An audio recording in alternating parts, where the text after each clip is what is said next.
No programa de hoje, estaremos então estudando a lição 8, lição de número 8, que traz o tema A Disciplina na Igreja. O nosso textuário está na carta aos Hebreus, capítulo 12, versículo 5, que diz o seguinte: E já vos esquecestes da exortação que argumenta convosco como filhos. Filho meu, não desprezes a correção do Senhor, e não desmaies quando por ele fores repreendido. Olha que texto extraordinário, maravilhoso, falando a respeito do aspecto de correção que o Senhor aplica, dando a intenção a entender aqui nesse texto que, de fato, sim, é algo que é adotado por Deus, é instituído por Deus e que precisa ser, de fato, observado no meio da igreja do Senhor. A verdade prática, ela nos diz que a disciplina cristã é uma doutrina bíblica necessária, pois permite ao crente refletir o caráter de Cristo. Nosso texto de leitura em classe, o texto base que traz a base para o assunto desta lição, está na carta aos Hebreus, capítulo 12, versículo 5 ao 13. Você que tem a sua Bíblia, marque para que você possa ler e acompanhar esse texto que fala a respeito desse amor de Deus. E mesmo esse Deus amoroso é um Deus que repreende, um Deus que corrige, pois ele o faz porque ele ama. Irmão Jair, tema de hoje, um tema maravilhoso, falando sobre a disciplina na igreja. O que nós podemos comentar inicialmente sobre esse tema, irmão Jair? Bom, nessa noite nós vamos estudar, então, a prática da disciplina na igreja. Ela é muito necessária, mas apesar de ser necessária, essa prática, ela nos dias atuais, ela está esquecida, ela está negligenciada muitas vezes por muitas igrejas. E igrejas que não corrigem seus membros, ela perdeu a sua identidade. E o resultado disso é igreja fraca, igreja anêmica e sem testemunho cristão. Por isso a necessidade de nós estarmos estudando esse assunto da disciplina cristã, vendo os aspectos de a necessidade, o propósito da disciplina e as formas da disciplina ser aplicada dentro da igreja, tudo isso dentro de um processo formativo, tanto do caráter cristão, nessas modalidades corretivas e formativa do caráter cristão. Fique conosco e também eu te convido para fazer parte do estudo da escola bíblica. Em Jeremias, no capítulo 18, vai dizer: desce a casa do oleiro. E a palavra do Senhor diz que aquele que se humilha, irmão Alex, ele é exaltado. Nós precisamos deixar esse convite para todos. Todos os obreiros, diáconos, presbíteros, evangelistas, pastores, todos estão convidados a descer à casa do oleiro, porque lá ele vai falar contigo e aquele que se humilha será exaltado. É verdade. Fica então o convite a todos os nossos irmãos e companheiros de ministério também, obreiros da casa do Senhor, também fazerem parte dessa turma de alunos que humildemente estão aos domingos estudando a palavra do Senhor. Eu sempre digo que na escola dominical todos são alunos, né? A pessoa pode entrar com a sua bagagem de conhecimento e essa pessoa ela tem que entrar com o coração humilde para aprender. E é assim que nós sempre estamos reunidos e todos nós aprendemos uns com os outros, com a experiência uns dos outros, e é de fato maravilhoso, vale a pena fazer parte da escola bíblica dominical. Quem participa da escola pode testemunhar que aprende e que se desenvolve a servir ao Senhor de uma melhor forma, de uma melhor maneira, de forma bíblica, né? Não sendo a partir de achismos, mas a partir de uma compreensão do que é ser igreja, do que é servir ao Senhor na casa dele. Irmão Jair, o tema de hoje traz então divisão aqui de 3 tópicos, falando no tópico 1 sobre a necessidade da disciplina bíblica, no tópico 2 sobre o propósito da disciplina bíblica e no tópico 3 as formas de disciplina bíblica. O centro aqui do assunto ele é a expressão disciplina. E quando nós vamos ver, irmão Jair, no Antigo Testamento, a expressão para disciplina trazia a ideia de correção, advertência e também castigo nos textos que a palavra disciplina aparece. Quando nós olhamos já no Novo Testamento, nós vemos várias palavras que são traduzidas, que são aplicáveis para esse aspecto da disciplina. Por exemplo, em Mateus 28:20, vai falar sobre a didascalia, que é um ensino ou orientação. E o pastor Antônio Gilberto, um grande teólogo que essa terra teve, ele definiu que a disciplina ela vem da mesma palavra que originou a palavra discípulo e aprendiz, que é o alvo da verdadeira disciplina, que é o quê? Ajudar o crente a ser um bom discípulo. Então nós vamos perceber hoje aqui o que as pessoas talvez possam estar entendendo, o que é uma disciplina, talvez possam estar entendendo errado. Também existem vários aspectos, não somente do ensino, mas também tem outros termos, como por exemplo, paracleses, que significa lá em 1 Timóteo 4:13, que é exortação, e também o termo paideia, que significa educação, como também às vezes ele aparece num contexto de punição e de castigo. Lembrando que a disciplina, ela não tem o foco, o objetivo de ser punição, de ser morte, de ser extermínio, mas a disciplina traz esse aspecto de restauração, como nós vamos ver aqui no decorrer desta lição. Então, é extremamente importante que você nos acompanhe para que você tenha uma compreensão de fato correta do que é a disciplina e da importância dela na igreja. Tópico 1, o irmão Jair vai falar então sobre a necessidade da disciplina bíblica na igreja, irmão Jair. Bom, nós vemos assim a necessidade da disciplina na igreja, a gente vai tratar desses pontos, que em primeiro lugar Deus é santo. A igreja do Senhor também ela é separada e por isso ela é santa. E nós vamos ver também, dentro dessa necessidade, que a igreja que não disciplina quais os efeitos que ocorrem dentro dela. Então nós vamos tratar aqui da santidade de Deus, que ela é um atributo da divindade, um atributo de Deus, e por isso ela é uma das causas que justificam a disciplina da igreja. O próprio Senhor, ele declara, eu sou santo, lá em Levítico capítulo 11, verso 25. Deus é santo e como tal, ele deve ser reconhecido. Jesus mostrou isso na oração do Pai Nosso, a necessidade de nós reconhecermos a santidade de Deus quando Jesus diz, Pai, santificado seja o teu nome. Mateus capítulo 6 e verso 9.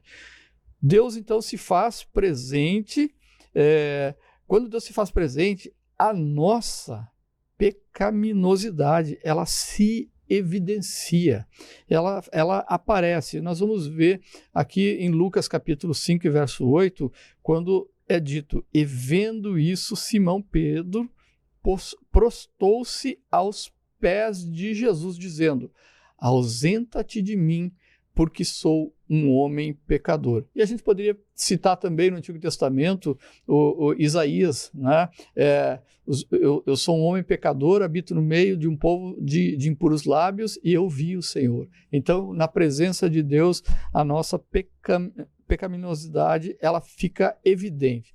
E quanto a esse comportamento pecaminoso na vida do crente, quando esse comportamento ele não é corrigido, a santidade de Deus ela deixa de ser reconhecida. Então, nós precisamos reconhecer a santidade de Deus e reconhecer, então, o aspecto pecaminoso e ser corrigido e para mostrar que essa santidade de Deus está sendo reconhecida no meio do seu povo. Por quê? Porque a igreja também é santa.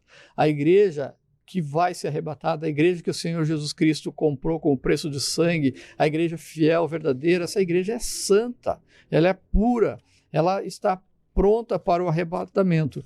Mas, então, a própria palavra de Deus vai dizer que Deus é santo e a sua igreja também deve ser santa. Nós estamos falando agora de um aspecto visível da igreja local. Essa igreja local, a palavra de Deus exorta, orienta para que seja santificada. na palavra de Deus, Pedro, escrevendo a sua primeira epístola, no capítulo 1, verso 16, ele vai dizer: sede santos, porque eu sou santo, né? E confirmando o que já vinha sendo dito desde o Antigo Testamento. Deus, ao formar o seu povo, tanto no Antigo Testamento quanto no Novo Testamento, o desejo do Senhor é que esse povo fosse separado do pecado, separado do erro, separado dos costumes e das atividades pagãs de povo sem Deus. Então, um povo separado, santificado para mostrar, para ser exemplo para as nações da santidade desse povo que advém de Deus. E a palavra, então, dessa palavra, ser santo, ela tem sentido de ser separado, de ser consagrado ao Senhor. E quando a igreja ela não disciplina, essa igreja, como corpo de Cristo, ela deve ser santa, que nem nós falamos aqui anteriormente. E dessa forma, todos os membros do corpo de Cristo, eles devem ser santos também. A santidade, ela faz parte da identidade do crente, do cristão. Está lá em Efésios capítulo 1, verso 1. E a falta da disciplina acaba embotando essa santidade, essa identidade. Ela acaba prejudicando a nitidez dessa santidade para que as pessoas vejam a igreja como santa, como consagrada. E aí a imagem do crente, quando ela a falta de disciplina, ela vai desfigurar essa identidade do cristão, e aí a imagem vai ser uma imagem de pessoa mundana, de um crente mundano, de um crente carnal, de uma pessoa carnal, e esses adjetivos, eles revelam um crente indisciplinado, que não tem a vida em correção conforme a palavra de Deus. Ele é alguém que não tratou e que não foi tratado dos seus pecados, o seu hábito de pecar, aquilo que acabou por esse pecado que acabou não sendo tratado tanto por ele, nem pela igreja, ele acaba virando um hábito e vira uma coisa normal. Nesse sentido, a falta de disciplina, ela vem destruindo os limites do sagrado e do profano. Concluindo, uma igreja que não disciplina seus membros, ela torna-se mundana. Apocalipse 3 e verso 19. Então a gente viu aqui a necessidade da disciplina bíblica para os membros, para a membresia da igreja. Em primeiro lugar, Deus é santo. Em segundo lugar, a igreja ela é santa. E em terceiro lugar, quando a igreja não aplica a disciplina, ela vai se tornar fraca, anêmica, sem testemunho cristão. Ela não vai formar um caráter, aperfeiçoar um caráter corretivo, um caráter formativo do cristão ao longo da sua membresia. Então, nós temos aí claramente a necessidade dessa aplicação da disciplina bíblica.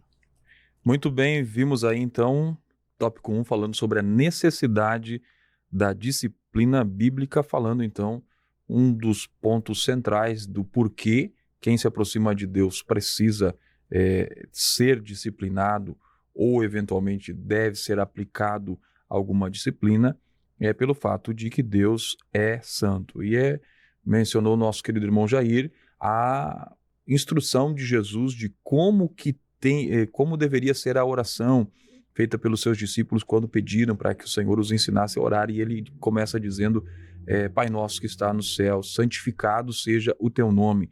E quando a gente vai tentar entender, será que o nome de Deus precisa ser santificado pelos homens? O que a gente percebe, irmão Jair, ali, que Jesus estava praticamente, podemos dizer, que dando uma instrução de adoração naquele momento, de uma reverência que precisava ter quem se aproximava do Pai em busca, em oração. Porque quando nós nos aproximamos de Deus, Jesus estava deixando claro, você precisa reconhecer a santidade de Deus, que Deus seja sempre santo, que Deus seja sempre verdadeiro. Era por isso que Jesus vem dizendo, santificado seja o vosso nome. Jesus estava fazendo notório aos seus discípulos que aquele que se aproxima do Senhor entenda que ele é santo e, ao mesmo tempo, ele possua a consciência da sua pecaminosidade e do quanto é pecador e que precisa ser restaurado. Por quê? Jesus vai falar a respeito do perdão na oração, mas uma coisa que nós precisamos ter em mente é que deixar de reconhecer a santidade de Deus faz com que nós, muitas vezes, percamos a consciência dos nossos pecados. E aí, aproximamos-nos de Deus de qualquer maneira. Deus é santo, reverência deve ser prestada a Ele, consequentemente, termos consciência de nossas falhas e de que precisamos estar nos corrigindo, sendo corrigidos na sua presença. Tema muito importante, você viu que, de fato, a disciplina faz parte de uma necessidade. Como o irmão Jair já mencionou, a igreja também é santa, obviamente aqueles que fazem parte da igreja também precisam ser santos. O irmão Jair mencionou o apóstolo Pedro, e o apóstolo Pedro vai mencionar muito o aspecto da santidade, e lá no versículo 2 do capítulo 2 de 1 Pedro, ele vai dizer, vós sois a geração eleita, sacerdócio real, nação santa. Pedro estava querendo dizer ali, vocês são separados para viverem uma vida de integridade e de honra ao nome do Senhor. Importância de uma vida disciplinada, de uma disciplina ser aplicada de acordo com a palavra do Senhor, para que possamos fazer parte da igreja de Jesus, que é santa e que não pode ser misturada, como o irmão Jair mencionou, com esses aspectos do mundanismo e da carnalidade que muitas vezes, quando não há disciplina, acabam acontecendo. E então, um tema que nós já percebemos, há a necessidade, embora o aspecto da disciplina, irmão Jair, como várias ordenanças bíblicas no decorrer da história tomaram um aspecto de enfraquecimento, não porque elas são fracas em si, mas porque os homens muitas vezes tentam amenizar, nós percebemos claramente que no decorrer da história esse aspecto da necessidade da disciplina também foi amenizado, também foi reduzido, mas nós já vimos aqui que há uma necessidade de haver a prática da disciplina. Irmão Jair, tópico 2, nós vamos então entender o propósito da disciplina bíblica. Bom, nesse tópico, nós vimos anteriormente a necessidade, agora a gente vai ver o propósito da disciplina bíblica. Em primeiro lugar, manter a honra do Senhor Jesus Cristo. Porque quando o pecado ele não é tratado na vida do cristão, Cristo é desonrado.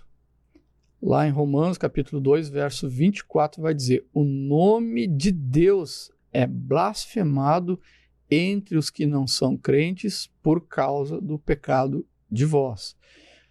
Se não for corrigido, o comportamento pecaminoso, ele compromete o testemunho cristão. Nós vamos ver aqui o exemplo no caso da igreja de Corinto, onde um dos seus membros adotou um comportamento flagrantemente pecaminoso e sem, contudo, a igreja se manifestar, ter uma resposta enérgica da igreja condenando essa prática. E isso levou o apóstolo Paulo a censurar abertamente a igreja de Corinto, capítulo 1 aos Coríntios, capítulo 5 e verso 2. Não é possível alguém adotar um comportamento pecaminoso sem que com isso incorra em julgamento divino. Então, em primeiro lugar, o propósito da disciplina bíblica é manter a honra de Cristo. O segundo aspecto é frear esse comportamento pecaminoso. Esse aspecto na vida cristã, no fato de que não pode ser permitido abertamente que o pecado fique andando de qualquer maneira. Então, é necessário frear. O propósito da disciplina cristã está no fato de que ela põe em um freio. A disciplina cristã, ela vai colocar um freio no comportamento pecaminoso, porque o pecado é algo contagioso. A palavra de Deus chega a dizer extraordinariamente contagioso, que tem o poder de se alastrar com muita facilidade. E o apóstolo Paulo, ele cita na primeira carta aos Coríntios, ele cita também aos Gálatas, e em vários outros momentos da palavra de Deus vai colocar isso. Um pouquinho de fermento estraga toda a massa, leveda toda a massa. E um outro propósito também da disciplina bíblica muito importante é não tolerar a prática do pecado. Nós vemos aqui, citamos anteriormente, que Paulo, escrevendo aos Coríntios no capítulo de número 5, Paulo aqui ele vai censurar os coríntios porque não estavam adotando medida alguma contra a prática do pecado por parte de um dos seus membros. O pecado é tão de uma aberração tamanha que o apóstolo Paulo diz que não se nomeia nem entre os não crentes.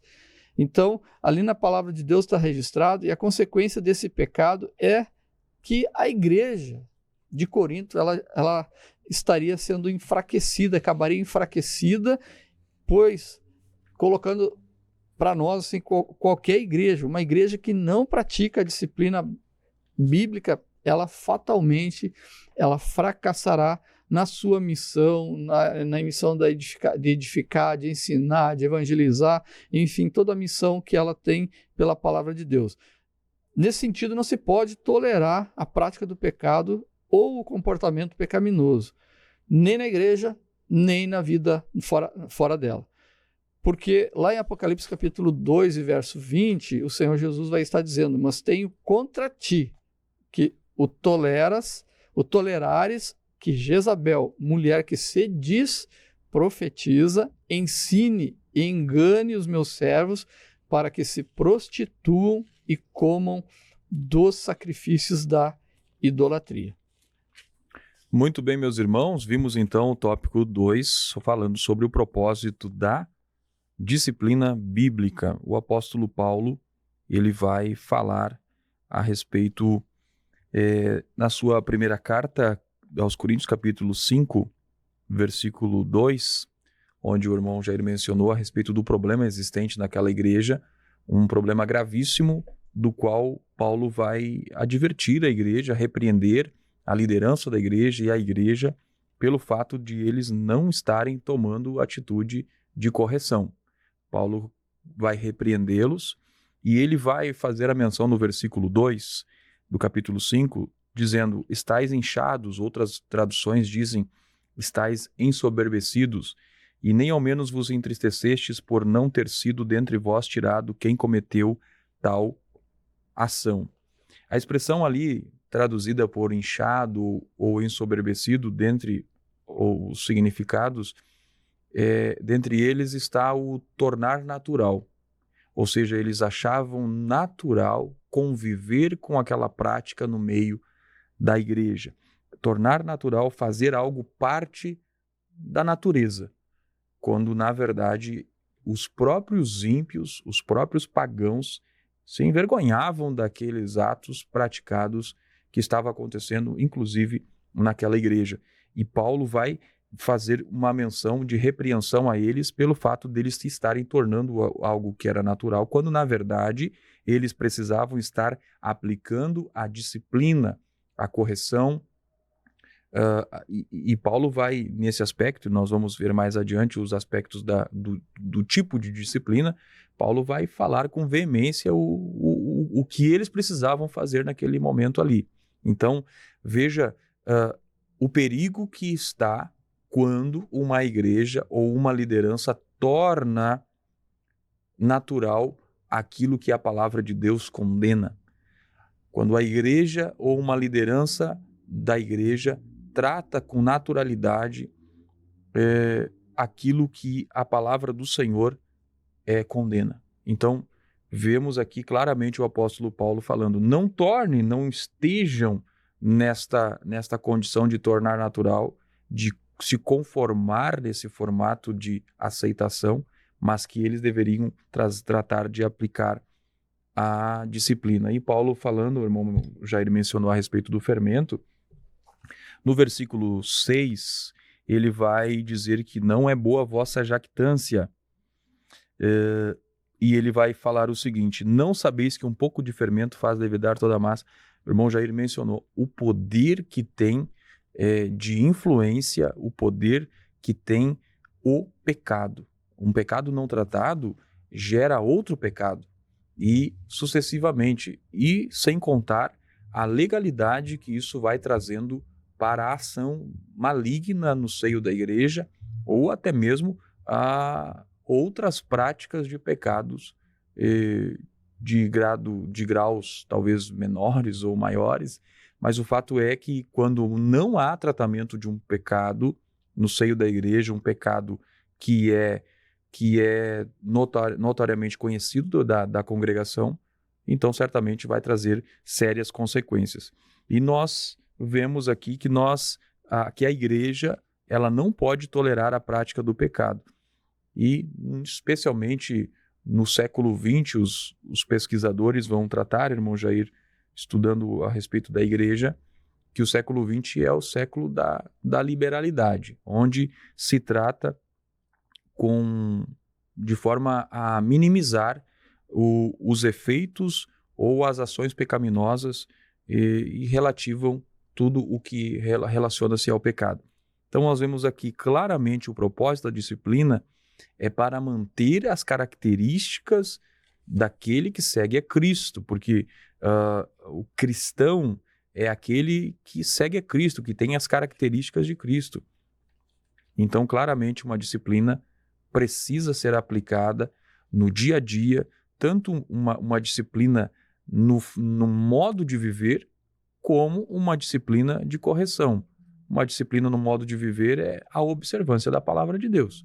Assim como um corpo, né, no nosso corpo humano, nosso corpo físico, o que acontece? Nós precisamos nos hidratar, nós precisamos nos cuidar, nos alimentar corretamente, para que possamos sobreviver, para que possamos perdurar aqui nesta terra. Agora, qualquer falta de cuidado com o corpo vai trazer problemas, vai trazer consequências.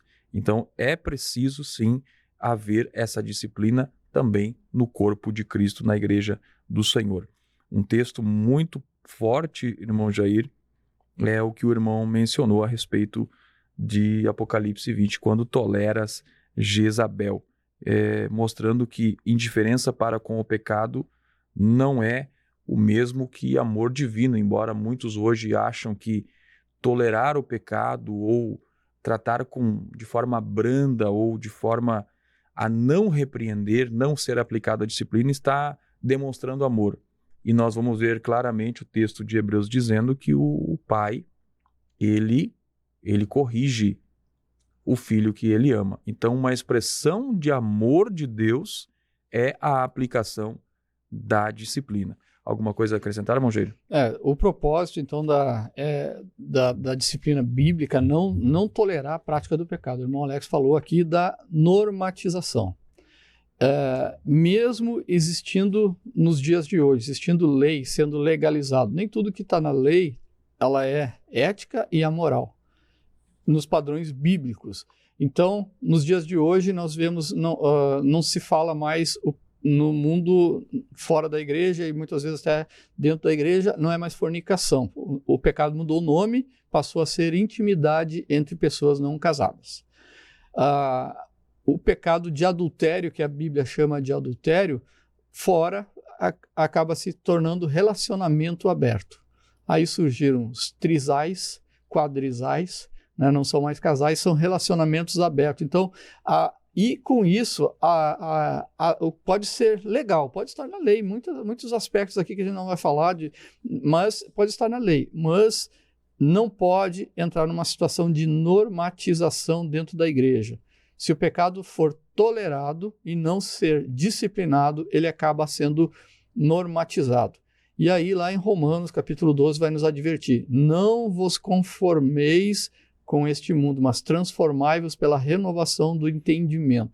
Então, nós precisamos renovar E aí é um aspecto também para a escola bíblica, né? Renovar o entendimento através de um estudo continuado da palavra de Deus, que a palavra de Deus é formada por 66 livros intensos que tem nas Escrituras, e nós não dominamos todo, e nós precisamos de estudar, de aprender a palavra do Senhor.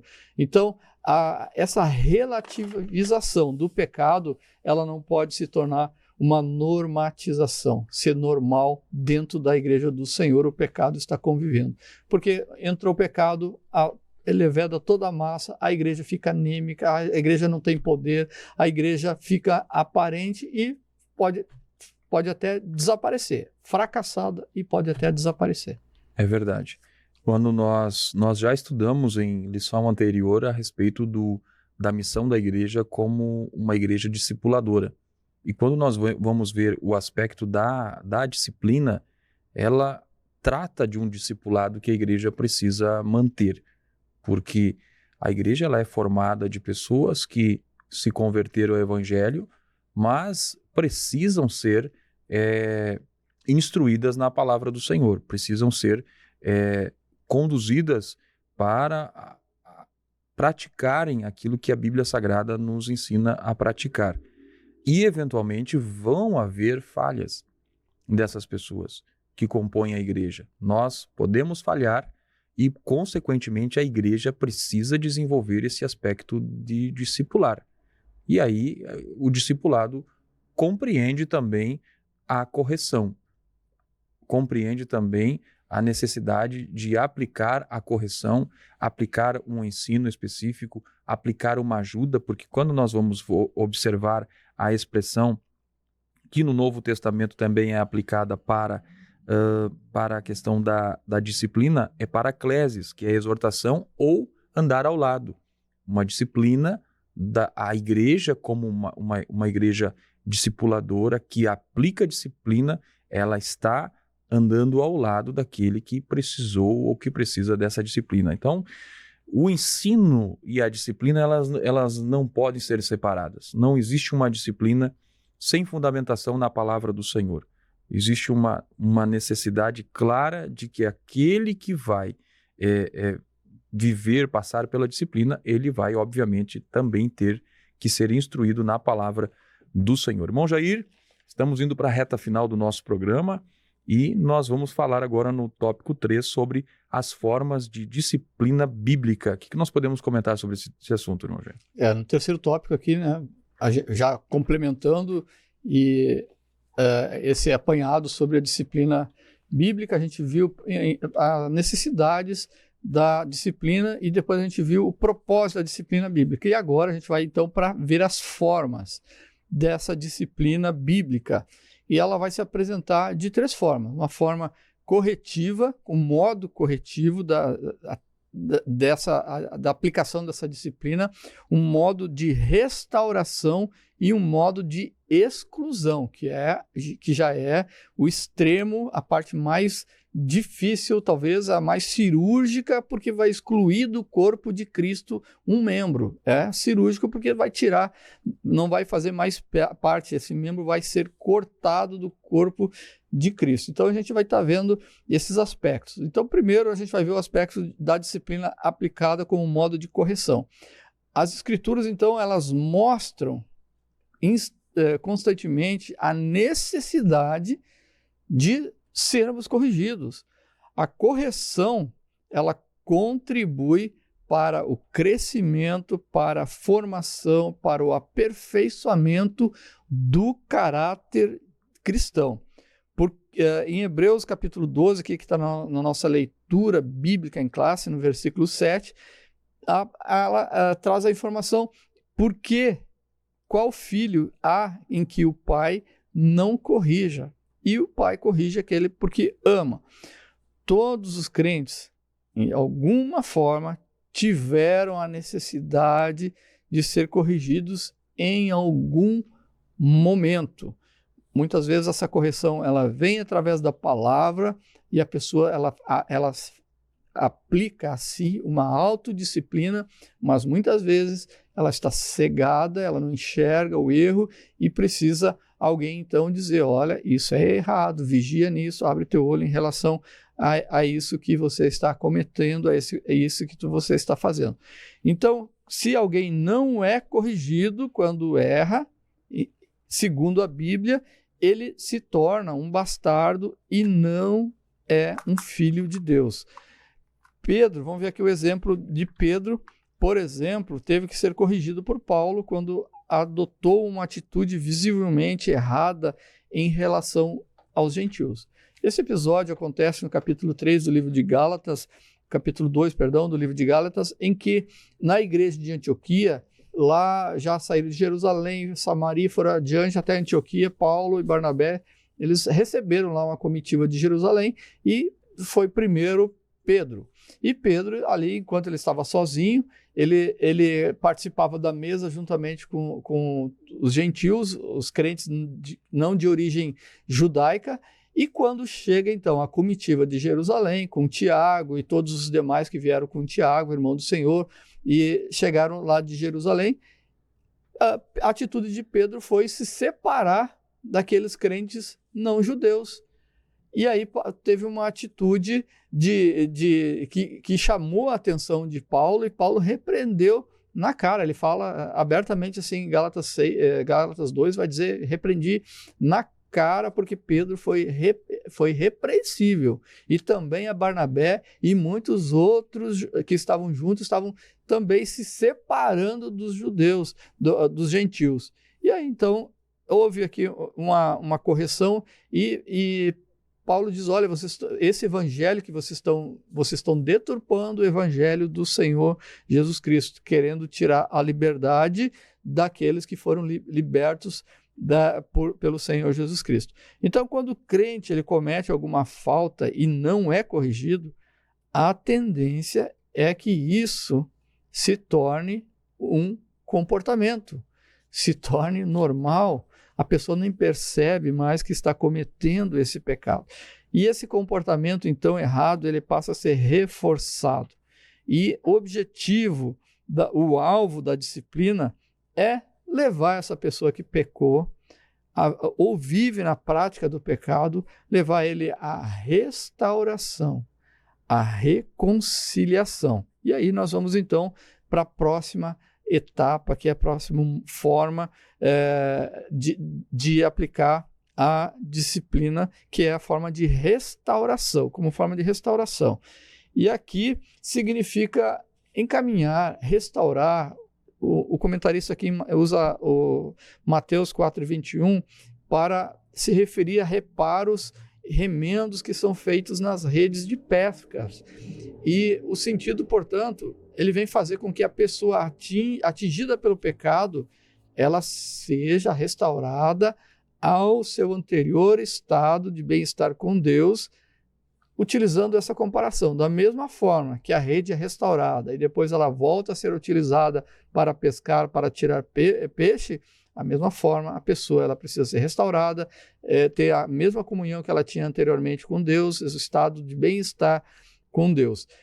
E nesse aspecto nós vamos dizer que a disciplina cumpre o importante papel de restaurar aquele ferido, aquele que pecou, conforme a instrução que o apóstolo passou à igreja de Corinto para que restaurasse o faltoso à comunhão. Então, na primeira epístola aos Coríntios, capítulo 5, nós vamos ver Paulo censurando aquele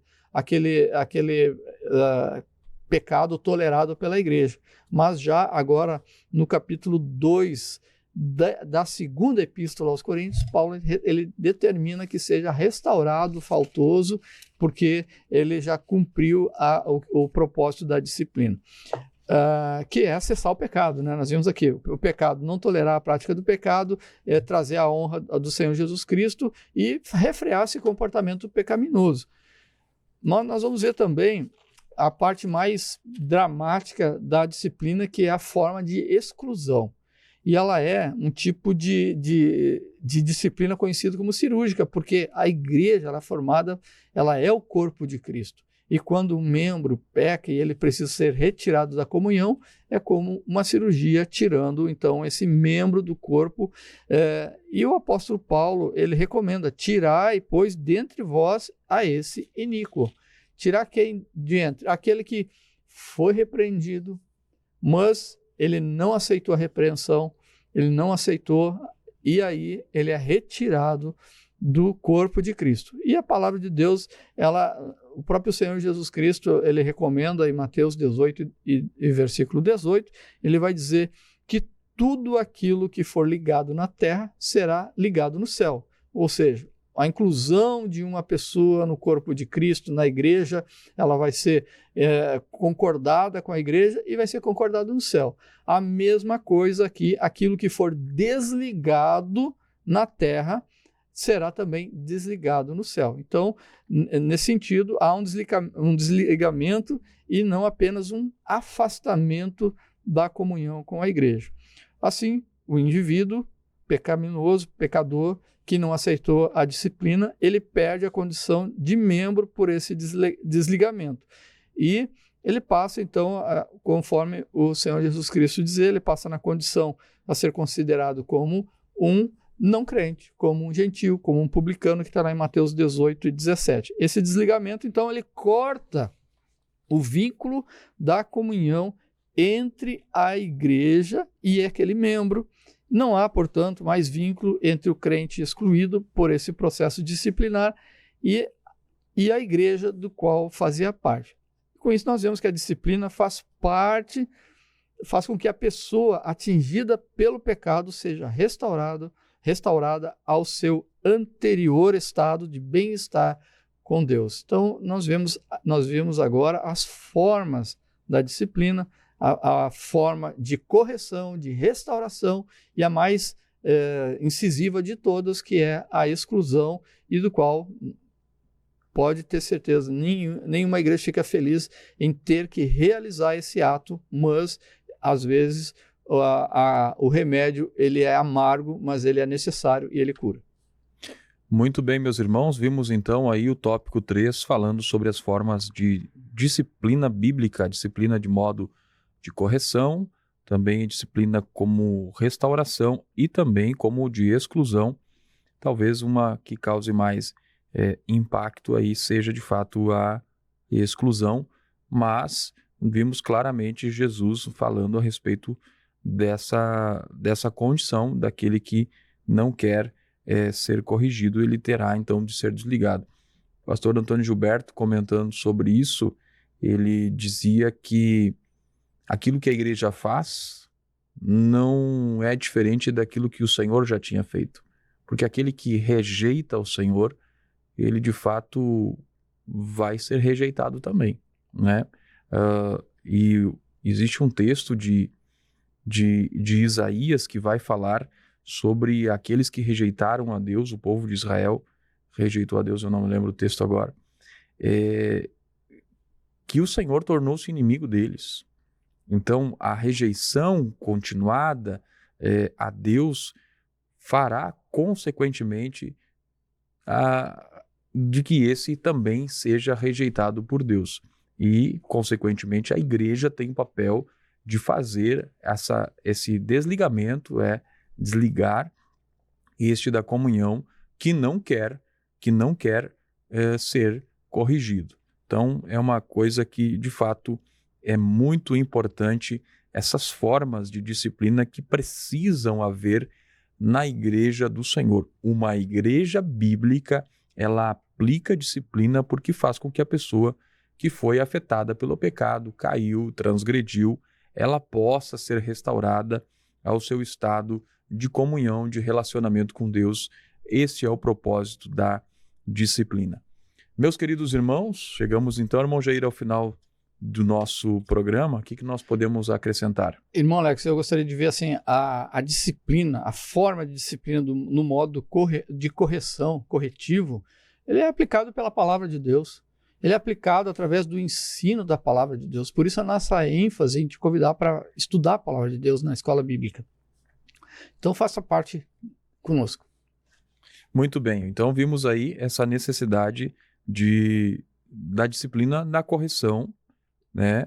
E já falamos que o pai, ele é aquele que faz o quê? Corrige o filho que ele ama. Vimos no ponto 2 também sobre a restauração. E eu gosto de observar a respeito de Gênesis, irmão Jair, quando Adão e Eva, eles pecam, e a palavra do Senhor vai dizer que o Senhor, Deus, retira-os do jardim. Podemos ver ali claramente uma aplicação de uma correção da parte de Deus para aquele primeiro casal. Por quê? Porque se Deus permitisse que eles vivessem lá no jardim, naquela condição de pecado, e tivessem o acesso à árvore da vida, certamente não teriam mais condição, à medida que comessem do fruto da árvore da vida, de serem restaurados. Mas à medida que Deus os afasta do jardim, que Deus os retira do jardim, e quando olhamos, vemos assim uma punição, na verdade, observamos ali um ato claro do amor, da bondade e da misericórdia de Deus para restaurar